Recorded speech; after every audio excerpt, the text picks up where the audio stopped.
Hi, guys. Hello. Hey, Lynn. Thanks for jumping on a Monday night. I'm gonna give it like another 2 minutes. Then we'll get going. I don't think we'll go a full 45, but just wanted to leave time if we needed it.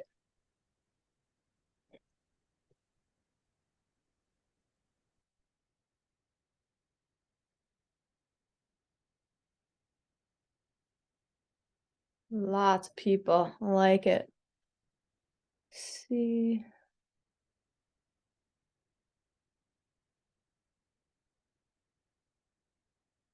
Pretty well represented. Chandler's represented.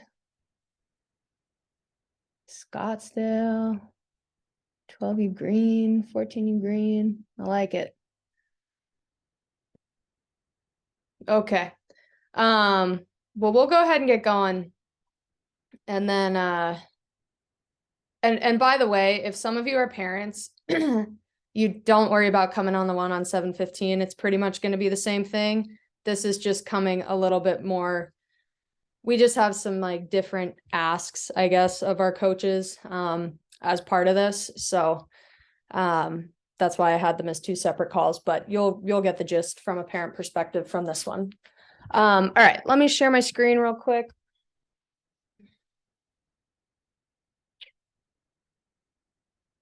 All right, so just as a reminder, the purpose of this is we are looking to host a pretty big year-end event that's gonna cover a few different things, or it's going to involve a few different things.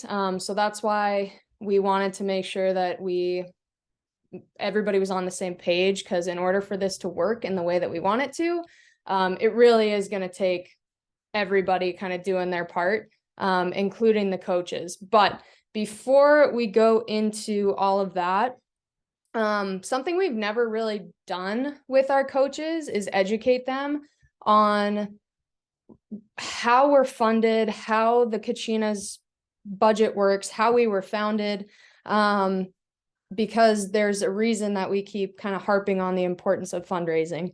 So I wanted to just make sure that everybody understood that, because something that I've been hearing from our fundraising committee quite a bit is like, for Skating for Layton or for some of these other fundraising type things that we're trying to do, a lot of the parents have shared how influential the coaches can be when we need to mobilize our kids and mobilize our families to do something. So that's a big reason why I wanted to get everybody together tonight to talk about this, because it is going to be really important that you guys are all on board.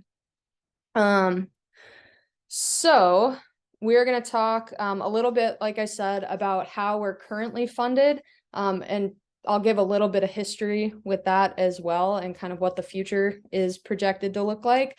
We'll talk about the year-end event, what the call to action is going to be for our families and for you guys that we'll need help with. And then I have a couple of just totally unrelated updates that I figured while we have everybody together, we'll go through. And I think Ryan has a couple of things he wanted to share with you guys as well.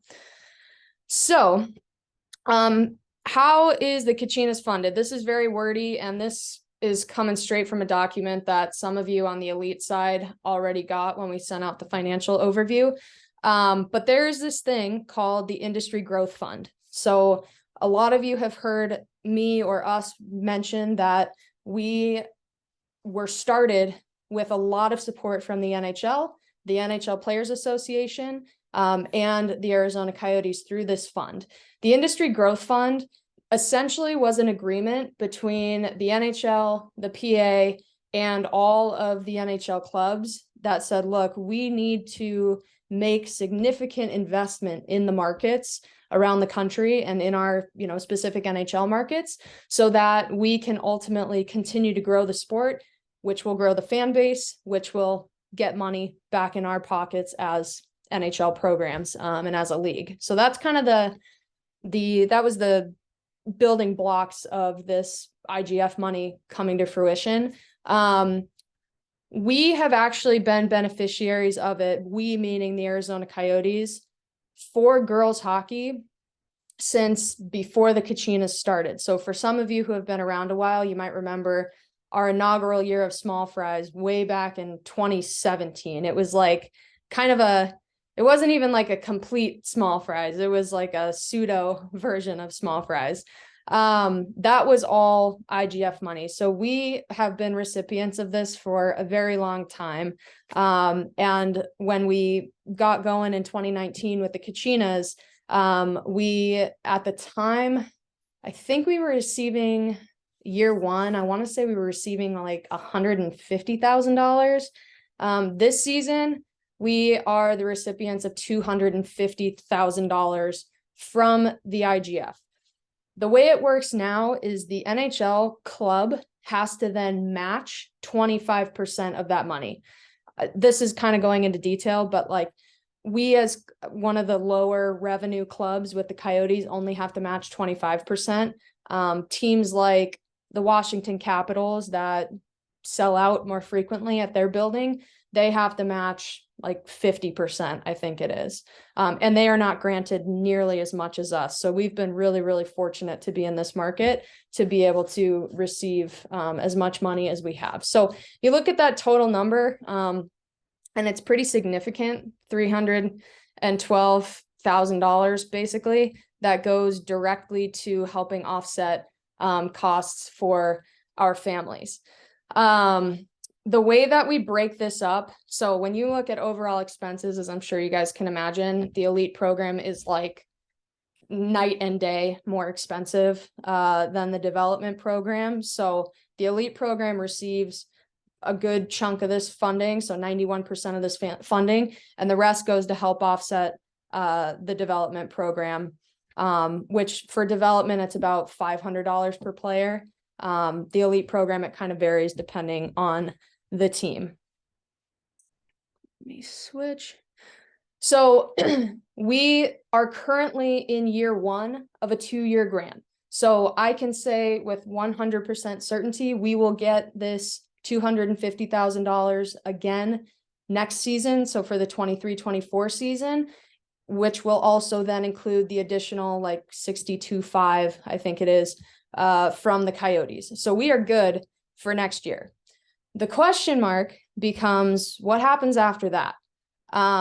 Because this money is really designed to be seed money. It's meant to be seed capital to get a startup up and running, essentially.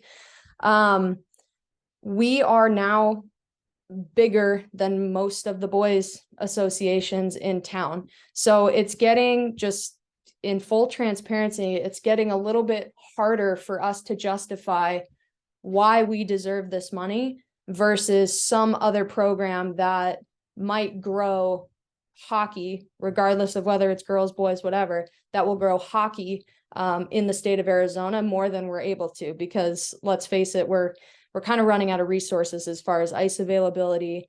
We're continuing to try to work on the development side with the different rinks in town to make sure that we can continue growing the development program, but eventually we're going to kind of tap out there. So there's a very real risk that we may not continue to receive this IGF money after the 23-24 season. And even at that point,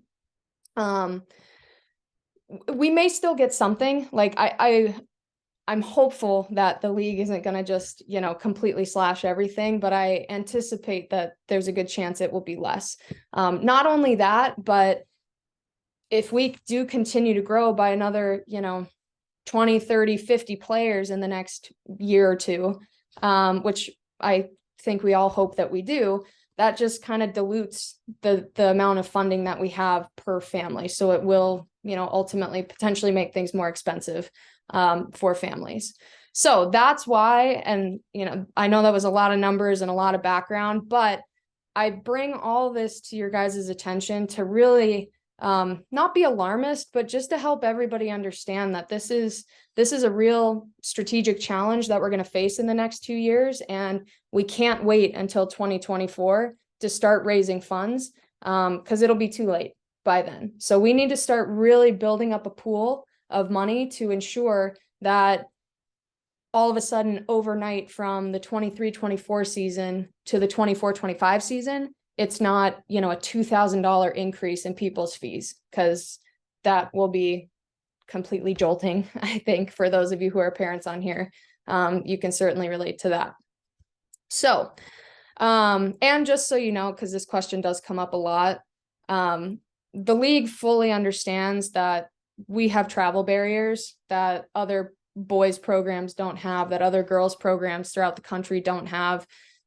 And frankly, that's why we've been able to continue to get grant money, because they recognize that, you know, this helps offset some of the unavoidable travel issues that we face. So they have been extremely supportive of us.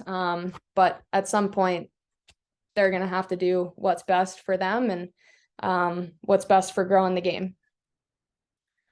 So this is just a visual representation. This is just the elite side of things. And again, if you are a parent who got that overview, this will look familiar to you. This is just to give you an idea of if we didn't have the IGF money. So our most expensive, slightly most expensive elite team is 16 Green. Their fees would have been almost $8,000 this year. We got them down, I think, to like 58 because of the IGF fund. So just to give you a sense of how much this is really offsetting per family. And like I said, the development program, it's about $500 that it helps offset for everybody. And that's steady across every team. Okay. Any questions about that before I jump into the year-end event?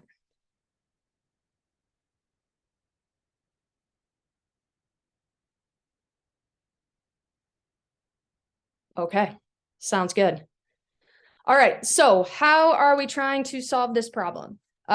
Before I jump into this, I actually just want to make sure that it's very clear, because this sometimes gets confused. So Skating for Layton, completely separate bucket of money. Skating for Layton is purely for our financial assistance program. That's for families that go through the application process and get granted based on their financial need. So that is like a different pool of money that we're talking about. What we are trying to raise money for with this year-end event, along with other things that I'll get to in a moment, is helping to kind of refill the IGF bucket and make sure we have a surplus to help keep things moving sustainably forward. So this event, I'm super excited about it. I think it's going to be a ton of fun. Fundraising committee, as well as the Coyotes events team, has been putting in a lot of work with this. We're still getting all the details to come together, because it is going to be a pretty big show. But we are going to do an event at Mullet Arena on April 16th at 2 p.m. I realize that the 16th is also going to be wrapping up player development camp. That's why we did it later in the afternoon, so that people could still make it over there. That was the only day that Mullet Arena was available and the Coyotes alumni were available. So let's talk about what the event is going to be. So in previous years, if you've been with us for a while, we used to do our Kachina Awards at a game at Gila River Arena. With Mullet and just the restrictions we have with seating and pricing and all of the challenges there's just no way. We're going to have the Kachinas game on, I think, in next Tuesday, whatever the 14th is. But we weren't able to get everybody in the building. And even if we did, we didn't want to price people out of being able to be there. So this is going to serve as our award ceremony. And I'll walk through more detail on that in a second. We're also, as kind of the entertainment part of the event, our Kachina's coaches are going to be playing a game against the Coyotes alumni. And the alumni, this actually was really mostly the alumni's idea. They are all in on supporting this. They're super excited. We're going to get some big names out there playing in this game. And I'm actually working on getting some former U.S. Olympic players to come down as well. So we have a couple women's alumni as part of it. And then the last piece, like we've been talking about, it's going to be a large scale fundraiser. So how's this all going to work? So for the award ceremony, just so you guys can kind of visualize how this is going to go down, we are going to bring out every single team onto the ice at the beginning. We'll have carpets out there. They'll come out on their shoes. They'll be in their jerseys. And as each team comes out, we're going to recognize their accomplishments from this season, some of the highlights, just so that each team obviously feels, acknowledged for all of the great work that they did this year. Once we do that, we are going to take what I believe will be the first all association photo ever. I think we had a lot of girls in one at the Hockey Fights Cancer Night a few years ago, but I think this will be the first time we've ever been able to get every single person out on the ice. So that's the goal, get this all association photo, because I do think when we go to apply for money with the NHL and the NHLPA, there's strength in numbers. So the more that we can show kind of what we've grown and what we've built, the better I think our cause will be with hopefully getting some funds in the future. Throughout the event, this is kind of the hook to get people to stay throughout the entire event. We will do our 3 awards that we've done in the past. So most improved, best teammate, most valuable player. Thank you guys for those of you whose staffs have sent me your 3 people. If you have not yet, please try to do so pretty soon, because we're working on getting the awards ordered for the kids. So that'll be the award ceremony part of it.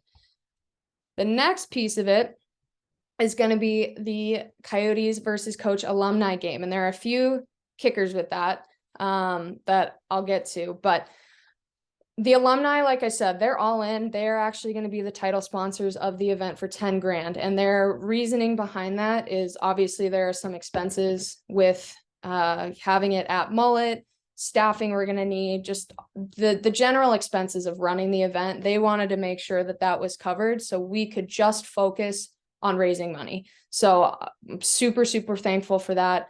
And they've been incredibly great to work with.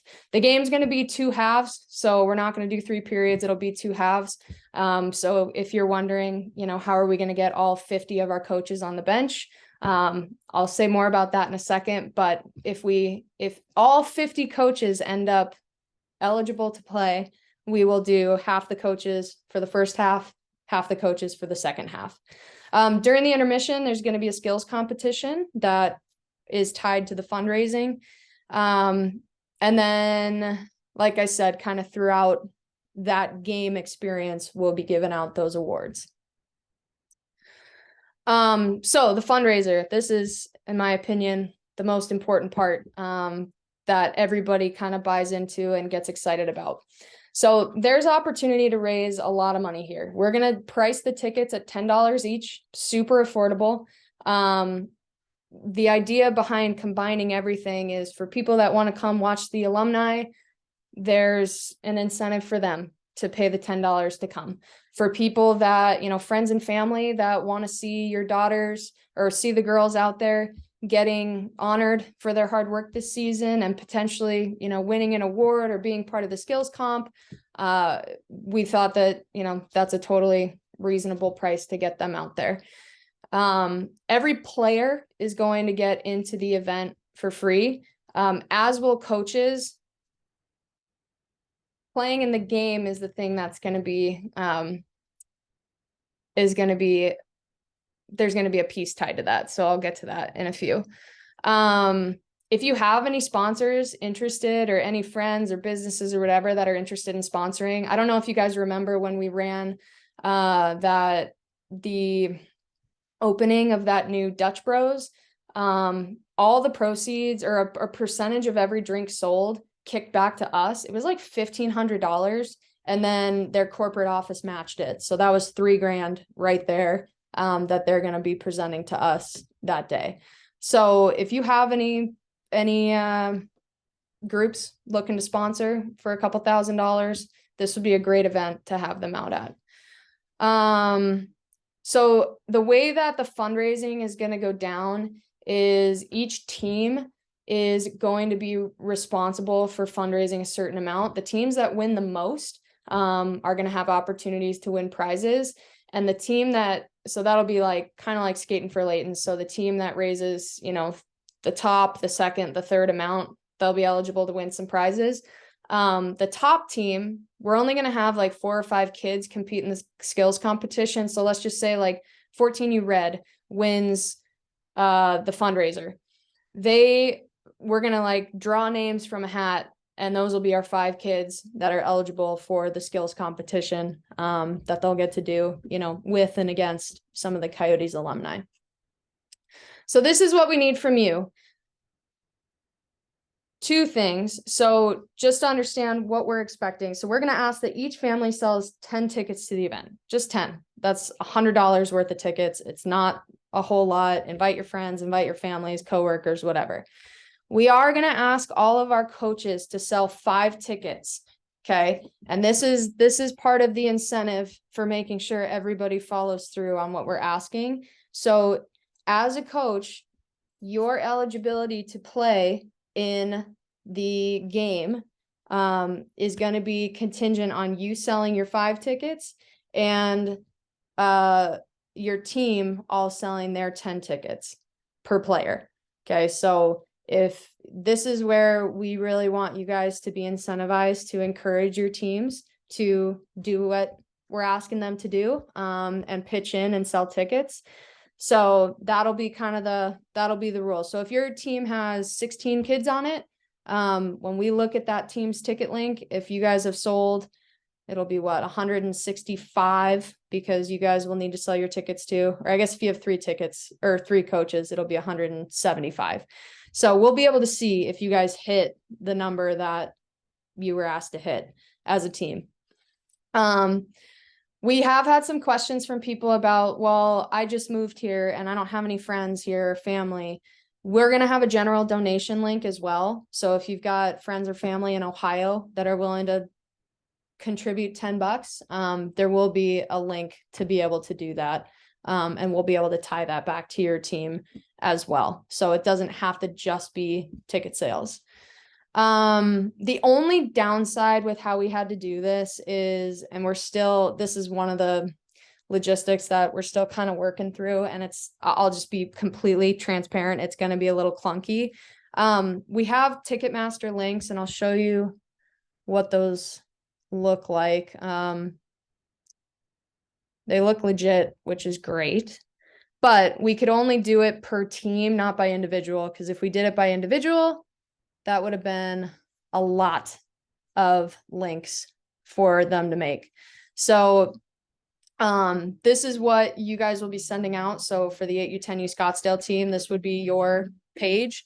So this is what you'll send out. Like I said, it's a legit Ticketmaster, no questions asked. They're going to get their mobile ticket just like you would if you went to a Coyotes game. And that's how they'll get into the event. The general donation link, we're not quite done with this. We need to get it all prettied up and get good pictures in there. But this is where they'll be able to go to just like donate a random amount. The unfortunate part about both of these is while we can track the team, so like this one's obviously already kind of hard coded to be 8U10U Scottsdale. For the general donation, I can get my mouse in there. So when you click on an amount, one of the questions it'll ask is which team you're donating to. So we'll be able to track team through there. We can't track individual. So the question then becomes, okay, well, if you can't track individual, how do I know if so-and-so sold their 10 tickets? That's the clunky part that we're working through. What we might have to do, and I don't love this, but I haven't come up with another solution. So if you guys have suggestions, I'm open. We might have to basically take like, okay, every week we will do a run of what was sold and basically take like first name, last name, and then how many tickets they bought. So if you know that your, Aunt Susan in Ohio bought or made a general donation of $20, you'd be able to see her name in this Google sheet and write your name next to it. So we know kind of who that's tied to. It's not pretty, but it's the only solution I've come up with for individuals kind of like claiming who bought tickets on their behalf. Does that make sense?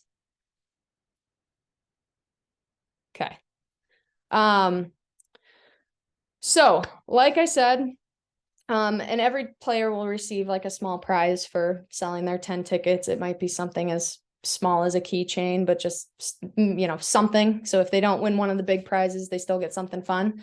Our big ask to you as coaches is to really encourage your families to do this. Really encourage your kids to get out there and do this. I hope that I've explained well why we need to make sure that we're doing this. Other than Skating for Layton, we don't ask our families to do too much fundraising. The Seas Candy thing we did was all optional. But this is the big one for the future of the program. And I know if you're with teams that are like 16, 19s, I understand it's a little bit of a harder ask, because ultimately what we're raising money for is the future, not necessarily the here and now, with this particular event. So I understand that some of them are kind of like, well, I'm not going to be here, so what does it matter? So I think that's where you as coaches can use your influence to say, look, this is an opportunity that wasn't here when you were 5, 6, 7, 8 years old. And because of the money that we were able to get from the NHL, or don't say money, but like the support we were able to get from the NHL and the Coyotes over the years, this was able to be here for you. Now we get to do that for future generations. And I think that can be the messaging for every team, but just if there's pushback from some of those older teams who maybe have the mindset that they're going to be graduating and this doesn't apply to me and this doesn't affect me, that might be a way to approach it. And coaches, from what we've learned, you guys have influence. Like I know with Skating for Layton, we had teams where the second their coaches said, hey, I expect you to be there and supporting this event and helping support your teammates who might be on financial assistance, like boom, we had families signing up from that team.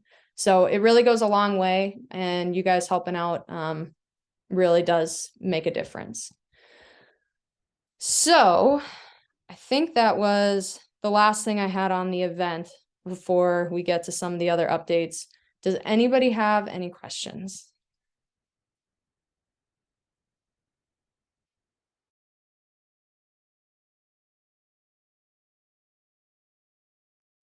No one.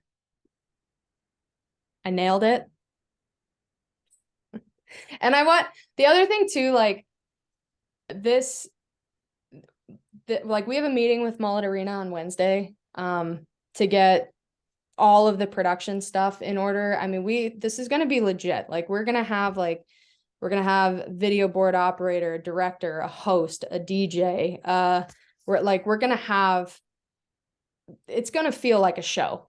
We want this to be fun. We want it to be engaging. We want this to be an opportunity for everybody to mix and mingle with each other. Like I want our 8Us hanging out with our 19Us. I want, I just think it's such a great opportunity for everybody to get together, but it's not just going to be like, an award ceremony in a high school gym. We're going to do this right. And I think because we're doing it right, it has a lot of potential to do big things. And I don't know if you saw on that last slide, but if everybody sells their 10 tickets and if coaches sell their 5, we can raise like 30 grand off of this event, which is a monstrous amount of money when you think about a single day fundraiser, in my opinion. Adam, we'll see. I'll see if the Olympians can be on your team. We might have to put them on the coach's side. I already have one secured who also is a D1 hockey coach currently. So that'll be a good opportunity for the girls to also do some meet and greets after and ask questions about college and all that. So anything else? All right. So I'll do my couple of quick updates, and then Ryan, you can close it out with the things that you wanted to cover. Mine are like not long at all. So just if you guys have been getting this question, so player development camp is coming up the 14th through the 16th of April, and we're gonna send out a newsletter here probably at this point, probably tomorrow. And I'll include this as well, but there's a cap on how many people can register for the boys, and the way that they have the website set up, it like looks very confusing. So we've had families who have said like, it's sold out, I can't sign up. There's no cap on girls registrations.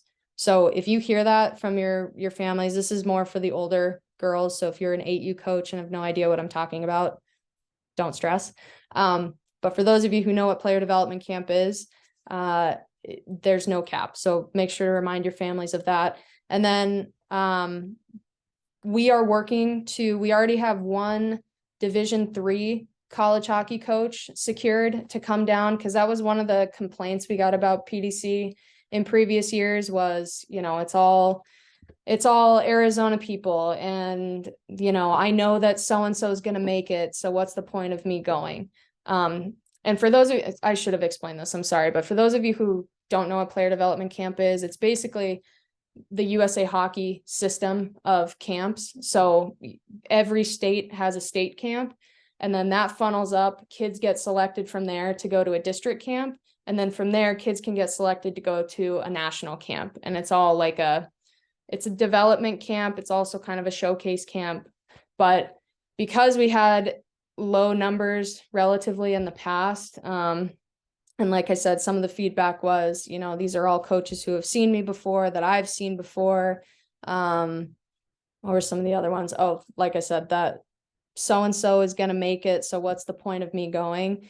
We felt, okay, well, maybe if we can get some college coaches to come down for this, that will increase, it's a recruiting opportunity now. It's an opportunity to get out there and get in front of an active college hockey coach. So we've got one D3 coach coming. We're working on getting a second, but feel free to share that with your families as well, and just continue to encourage them. Like, there have been plenty of surprises over the years as far as who's made it, who hasn't. So I just would encourage you guys to tell your families to sign up. And at the end of the day, like, there's a reason that there's a camp. It's because it's not pre-selected, and it's all about who shows up for those 3 days. So nobody should count themselves out. And then the last thing, and Christina, I might turn to you to add some color to this, but we do have our Kachinas night at Mullet Arena coming up on March 14th. We, like I said, this is not going to be the award show, separate events this year. But we do want to make sure that we get as many Kachinas as possible out to a Coyotes game and make sure that they feel the love. So Christina, do you want to add anything else to that?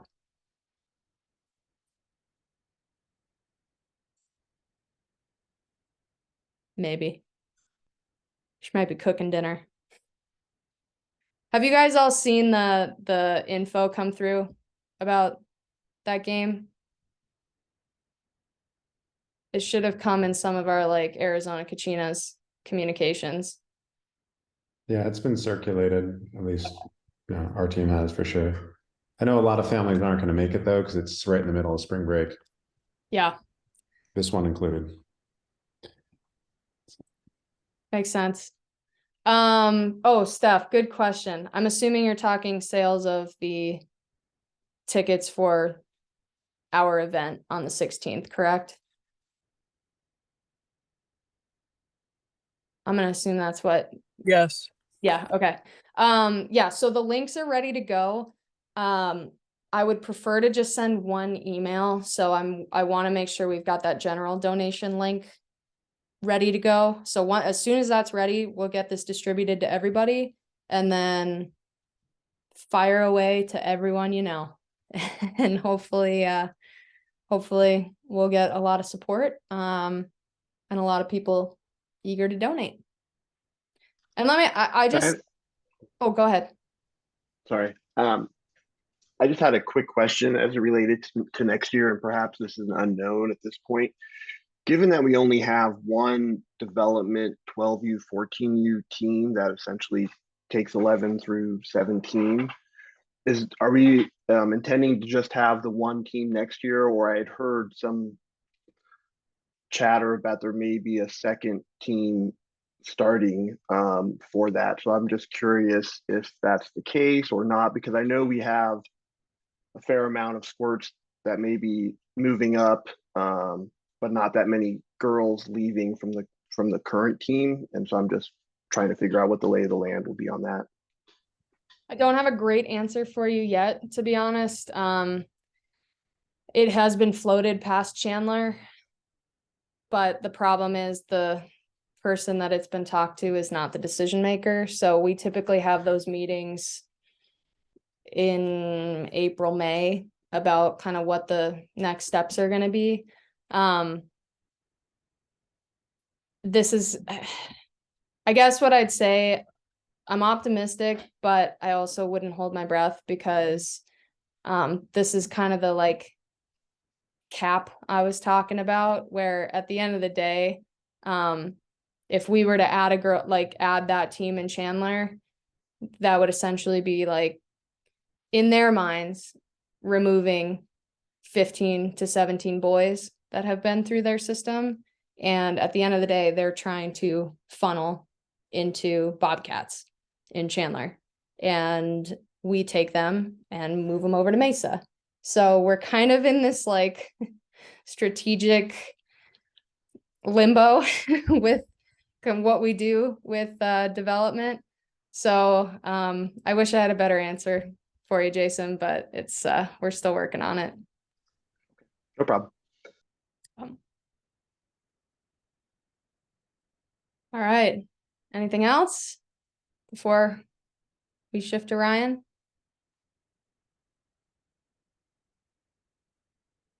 All right, Ryan, take it away. Thank you, Linz, and thank you all for joining us tonight. I'll keep this real short. My list is long, but it's predominantly for my elite coaches, and I'll address most of these topics in our next coaches meeting. More importantly, tomorrow night, for the coaches that are on here that are in districts, we have that meeting tomorrow night at 7 p.m. It's imperative that representative of your team is there. So head coach, team manager, I know we're all aware of it, but I just wanted to, it's a friendly reminder that we cannot miss that. We almost got in trouble last year with that. So make sure you have a representative. And then also we've had a few issues with coaches on the ice that are not essentially in our program. And what I mean by that is I don't have their credentials. So any coach that gets on the ice with our girls, it's imperative that I have their USA hockey number. They're Safe Sports certified. And then we also have a background check. That is non-negotiable. And I'm speaking mostly on the elite side here because I think it's a little different. I'm sure at the Chandler, Scottsdale, and Gilbert rink, for you to step on the ice, you have to have permission from representatives from that rink. But on the elite side, it's important that if any coach wants to bring a new coach out, that one, it's ran by me and you get permission from me, and two, that I do have all their credentials. So I've started to talk to most of my coaches. It will be addressed in our next coaches meeting, but I do appreciate your cooperation in that regard. So I'll keep it short and sweet. I know we have another meeting, Lance. That's it for me. Sounds good. Thanks, Ryan. All right, guys. Well, thank you for jumping on. If you have any other questions, let us know. But like I said, I mean, this is really one, we all want you guys to sell your 5 tickets so you can play in this game, because I think it'll be a ton of fun. So that's directive number 1. And then directive number 2 is get those girls out there, get them excited about bringing people into our community, because I think this is a nice opportunity to showcase who we are as a program, and it'll just be a really special event. So thank you for your help. We really appreciate it. And I'll send this out for anybody that came on late. All right. Have a good night, guys. Thank you. Thanks, Lindsay. Thanks for